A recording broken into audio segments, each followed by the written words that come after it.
તો વરસાદી સિસ્ટમ જે એક્ટિવ થઈ છે તેના અસરના ભાગરૂપે જ અહીંયા વરસાદ વરસી રહ્યો છે। રાજ્યભરમાં વરસાદી માહોલ છવાયેલો છે। અમદાવાદની વાત કરીએ તો અમદાવાદમાં વાદળછાયું વાતાવરણ છે। ક્યાંક ઝરમર વરસાદ તો ક્યાંક ઝાપટા પણ આવી રહ્યા છે। ત્યારે અમદાવાદ પશ્ચિમના વિસ્તારમાં વરસાદી માહોલ છવાયો હતો। બીજી તરફ પૂર્વ વિસ્તારમાં નરોડા, નિકોલ, અસારવા સહિતના વિસ્તારોમાં પણ સારો વરસાદ આવ્યો। વરસાદી સિસ્ટમ એક્ટિવ થતા અમદાવાદમાં વરસાદી માહોલ જામ્યો છે। આગામી 5 દિવસ રાજ્યભરમાં વરસાદની આગાહી કરવામાં આવી છે।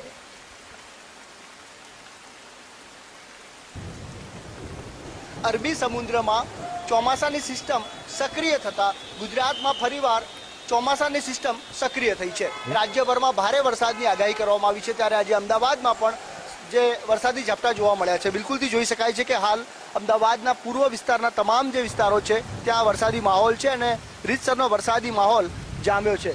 બિલકુલથી જે વરસાદી સિસ્ટમ સક્રિય થઈ છે ત્યારબાદ હવે નક્ષત્રની જે ચોમાસું છે તે આગળ વધ્યું છે અને ગુજરાતમાં પણ જે ચોમાસાની સિઝન છે તે જામી છે। અરબી સમુદ્રમાં સિસ્ટમ સક્રિય થઈ છે। જે એકવાર વરસાદી સિસ્ટમ નિષ્ક્રિય થઈ હતી તે હવેથી ફરીથી જ્યારે સક્રિય થતા હવે ચોમાસાનો માહોલ જામ્યો છે। છેલ્લા 2 દિવસથી જોવા જઈએ તો સૌરાષ્ટ્રમાં ભાવનગર, રાજકોટમાં વરસાદી માહોલ છે। આજે પણ વરસાદી માહોલ યથાવત રહ્યો છે। ત્યારે અમદાવાદના પણ વિવિધ વિસ્તારોમાં ખાસ કરીને પૂર્વ વિસ્તારમાં વરસાદની હેલી છેલ્લા 1 કલાકથી જોવા મળી રહી છે। હાલ જે છે અસારવા, મેઘાણીનગર અને સિવિલ વિસ્તારમાં અમે છીએ। અહીંયા પણ જે છે વરસાદ જોવા મળી રહ્યો છે અને વરસાદની સિઝનની શરૂઆત રીતસરની થઈ ગઈ હોય, ફરીથી વરસાદની સિસ્ટમ સક્રિય થઈ હોય તેવા દ્રશ્યો જોવા મળી રહ્યા છે। કેમેરા પર્સન ગુજરાત સાથે સંજય જોશી, ગુજરાત ફર્સ્ટ, અમદાવાદ।